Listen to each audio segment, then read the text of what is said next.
न्याय क्रांती न्यूज, अन्यायाविरुद्ध आवाज। मोशी येथील कचरा डेपोत कचऱ्याचा डोंगर इमारतीवरून कोसळून 9 जणांचा मृत्यू झाला होता। यातील एका मृत कामगाराच्या पत्नीने आत्महत्या केल्याची धक्कादायक घटना समोर आली आहे।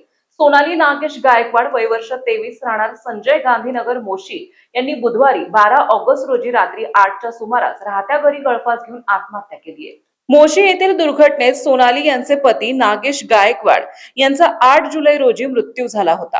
पतीच्या निधनानंतर सोनाली दुःख आणि तणावात असल्याचं सांगण्यात येत आहे। बुधवारी रात्री त्यांनी घरातील लोखंडी तुळईला गळफास घेतलेल्या अवस्थेत आढळल्या। MIDC भोसरी पोलिसांनी घटनास्थळी धाव घेत त्यांना YCM रुग्णालयात दाखल केले, मात्र डॉक्टरांनी उपचारापूर्वीच मृत घोषित केले। सोनाली आणि नागेश यांना 4 वर्षाची श्रेया आणि 1.5 वर्षाची प्रिया या 2 मुली आहेत। बीड जिल्ह्यातील गेवराई तालुक्यातील वायगाव हे मूळ गाव असलेल्या नागेश गायकवाड नोकरीनिमित्त पिंपरी चिंचवड शहरात आले होते।